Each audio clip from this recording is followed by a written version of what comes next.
राष्ट्रपिता बापू उन्हें अपनी माता कहते थे। मुझे नहीं पता था उनमें इतनी ममता, इतना ममत्व भरा है। अगर मेरी तबीयत जरा बिगड़ी तो वो तुरंत आकर मेरे सिरहाने बैठ जाते और मेरी हर आवश्यकता का ध्यान रखते।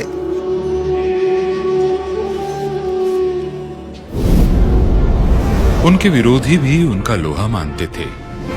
वाइसरॉय वेवल ने अपने सम्राट को लिखा था, सरदार वल्लभ भाई पटेल ही अकेले आदमी हैं जो गांधी के सामने भी खड़े होने की हिम्मत रखते हैं। Patel is uncompromising, but more of a man than most of the Indian politicians I have met. देश के पहले प्रधानमंत्री उन्हें भारत के स्वतंत्रता संग्राम की सेना का सर्वोच्च सेनापति मानते थे।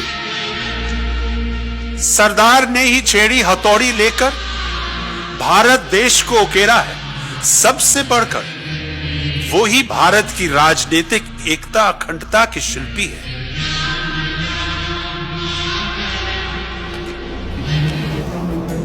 आखिर तक उनके प्रतिद्वंदी यह तय नहीं कर पाए कि वो उनसे नफरत ज्यादा करते हैं या डरते ज्यादा हैं, क्योंकि विरोधियों की सनक के आगे वो कभी झुकते नहीं थे और हर बात पे ना कहने वाले जिन्ना को भी नकार देने की हिम्मत रखते थे। वैश्य अक्सरियत के नाम पे सरदार अपनी मनमानी चलाना चाहते हैं। हमारे पहले राष्ट्रपति डॉक्टर राजेंद्र प्रसाद उनसे हमेशा आदर से नतमस्तक होकर मिलते। वो इस बात पे हैरान और गौरवान्वित होते कि सरदार ठान लेने के बाद कितने निडर, अडिग, अटल हो जाते हैं। आज जिस पर हम बात, विचार और गर्व करते हैं वो भारत सरदार पटेल के ही नेतृत्व, संचालन और सफल प्रशासन का प्रतिफल है। कौन था ये इंसान? कौन था ये गुजरात की छोटी सी तहसील खेड़ा गांव करमसद के किसान का बेटा, जो शहर लंदन के इंसकोट के मिडिल टेम्पल में कानून के इम्तिहान में अव्वल दर्जे से पास हुआ और जिसने बैरिस्ट्री का उच्चतम सम्मान जीता?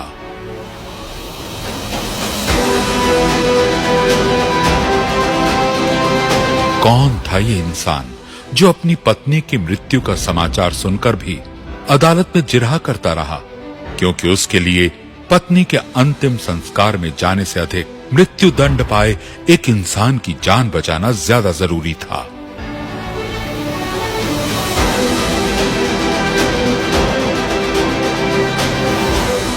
कौन था ये जो अपनी ताश की बाजी छोड़कर गुजरात क्लब के और लोगों की तरह दक्षिण अफ्रीका से आए गांधी भाई को देखने नहीं दौड़ा था, मगर हां, एक दिन उसी गांधी भाई के एक आह्वान पर धन, दौलत, वकालत सब त्याग कर एक किसान सत्याग्रह का नेतृत्व करने हमेशा के लिए उसी महात्मा के पीछे चल पड़ा।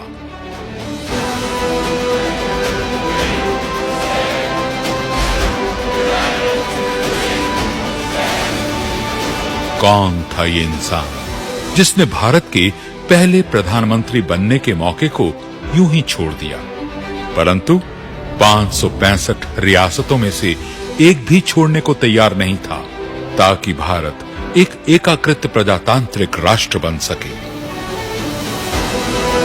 कौन था ये इंसान जो भारत के विभाजन का सबसे बड़ा विरोधी था, पर जब विभाजन ही एकमात्र रास्ता बचा तो इसका पक्का इंतजाम किया, यानी हिंदुस्तान की पूरी जायदाद का और जिम्मेदारियों का पूरी ईमानदारी से बंटवारा, वो चाहे असला हो या आर्मी, हवाई जहाज, पोत, कारखाने, मिलें, छापे खाने, टकसाल, दफ्तर के कागज पत्तर, पेन, स्याही, संग्रहालय या फिर चल शौचालय। उद्देश्य था नए बने दो मुल्कों और उनके बाशिंदों को कोई तकलीफ ना हो।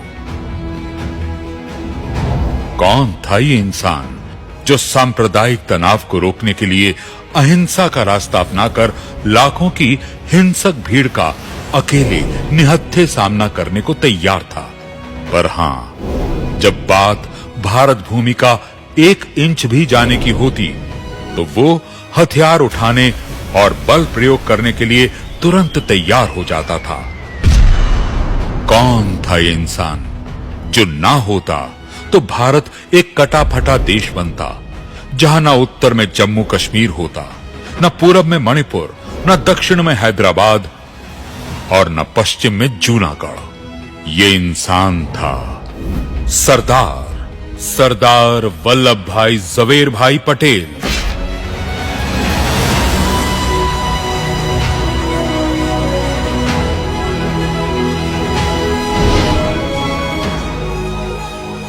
अगला कुछ समय जो आप यहां बिताएंगे उसमें आप भारत के स्वतंत्रता संग्राम के एक अप्रतिम सिपाह सालार की वाणी, विचारों, व्यक्तित्व और अटल अध्यावसाय से परिचित हो पाएंगे।